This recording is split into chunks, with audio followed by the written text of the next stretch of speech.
Pada kesempatan kali ini, saya coba membuat tutorial bagaimana cara kita mengakses Verval PD, terutama bagi madrasah-madrasah baru atau operator baru yang baru saja membuat akun SDM-nya. Kemudian RA juga yang baru tahun ini, semester ini melakukan registrasi di akun SDM guna penerbitan NISN siswa RA-nya atau jenjang TK. Bagi teman-teman yang belum memiliki akun, bisa melihat di tutorial saya sebelumnya, itu ada tutorial cara mendaftar akun SDM Verval PD ini, tutorialnya. Jadi teman-teman yang belum membuat akun, silahkan cek akun itu, dan juga di sini saya siapkan di deskripsi untuk link mendownload contoh surat tugas yang akan diupload di pendaftaran akun SDM-nya. Kita lanjut saja.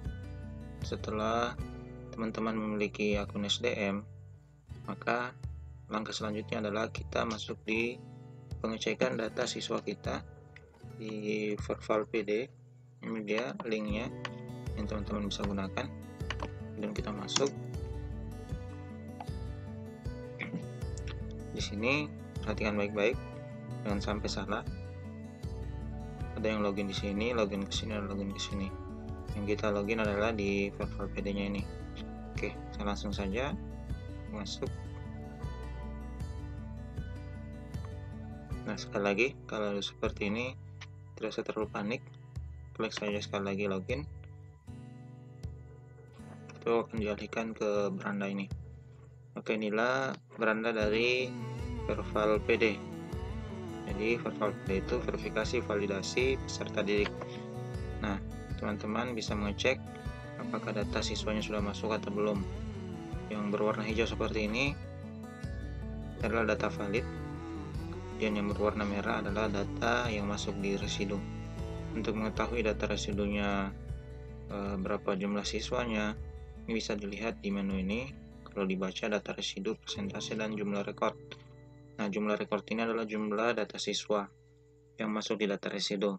Nah, biasanya yang berwarna merah ini itu adalah karena yang bermasalah itu biasanya yang kita jumpai di lapangan adalah data NIK ya. Bisa juga data yang lain, namun sebagian besar itu masuknya di data NIK. Nah, di beranda ini, di dashboard untuk Verval PD, teman-teman bisa melihat di sini ada menu data dan pengelolaan. Nah, di menu data ini kita bisa masuk di menu peserta didik, disiapkan menu peserta didik. Jika teman-teman datanya itu sudah masuk, maka silakan mengecek data peserta didiknya dari NISN, NIK, nama, tempat lahir, tanggal lahir, nama ibu kandung, dan lain sebagainya. Oke, selanjutnya silakan melihat jumlah total siswanya. Nah, seperti ini. Kalau biasanya itu datanya tidak semua masuk ke sini, nanti dicek kembali di pengisian emisnya. Biasanya ada data-data memang data wajib seperti NIK itu biasanya belum masuk, namun silakan menunggu saja. Biasanya memang karena antrian data yang menumpuk di server pusat, makanya data kita masuknya sebagian. Oke, selanjutnya menu residu tadi yang berwarna merah, di sini bisa dicek. Nah, inilah dia menu residunya. Ternyata di sini ada NIK-nya. Kalau kita lihat di yang merah ini, kita arahkan kursornya, sini akan terbaca NIK dipakai lebih dari satu orang. Nah, yang seperti ini tidak perlu dipanikkan. Teman-teman langsung saja beralih di menu pengelolaan. Nah, di menu pengelolaan ini kita bisa melakukan edit NISN untuk jenjang MI, MTS, dan MA. Sedangkan RA itu tidak perlu melakukan NISN, melakukan edit karena memang datanya sudah ada di situ. Fungsinya ini kalau teman-teman operator MI, MTS, MA itu sudah tahu, untuk mempertahankan NISN yang misalkan yang berubah dan lain sebagainya. Kemudian edit identitas ini berfungsi untuk melakukan perbaikan data. yang bisa dirubah di sini, bisa dicek kembali. Ini bisa dicari seperti ini data siswanya, atau langsung diketikkan namanya di menu ini. Misalkan saya beri contoh seperti ini. Nah, tinggal data ini, misalkan saya klik data ini untuk melakukan perubahan. Nah, pastikan untuk formulir perubahannya ini kita diizinkan hanya sebanyak 5 kali untuk perubahan data. Jadi pastikan teman-teman sebelum memvalidasi data ini, data itu teman-teman harus pastikan bahwa data ini telah valid, kemudian klik validasi ini. Karena untuk menu update-nya juga dia akan terbuka ketika indeks lebih dari 70%, artinya kemiripan dari data ini dengan data yang sebenarnya itu dia di atas 70%. Maka untuk validasi itu bisa dilanjutkan. Contohnya seperti ini.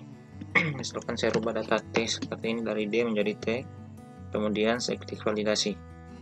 Nah, perhatikan memang menu update akan terbuka jika indeks validasi lebih dari 70%. Nah, seperti ini. Berarti ini dia bisa terbuka. Artinya perubahannya hanya tidak terlalu besar. Artinya datanya, indeks dari validasi datanya itu masih ada kemiripan. Ini bisa kita lanjutkan, tinggal mencarikan formulir yang disiapkan, data scan yang disiapkan seperti ini, misalkan akte kelahiran atau kartu keluarga. Dalam format ini jangan sampai salah teman-teman, dan upload maksimalnya adalah 1 MB. Kemudian tinggal klik update data. Nah, seperti itu. Kemudian di menu siswa keluar, tinggal mencari, misalkan siswa ini sudah dikeluarkan tapi ternyata masih ada di file PD. Nah, ini juga harus berhati-hati, jangan sampai kita salah mengeluarkan siswa. Seperti itu. Teman-teman pastikan memang data itu data valid sebelum dilakukan pengeluaran seperti ini. Kemudian tinggal klik keluarkan siswa, itu data siswanya akan dikeluarkan dari file PD.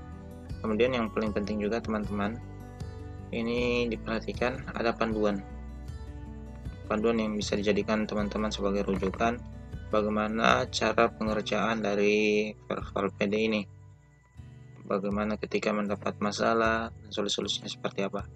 Jadi seperti itu tutorial kali ini, semoga bisa membantu. Terima kasih. Assalamualaikum warahmatullahi wabarakatuh.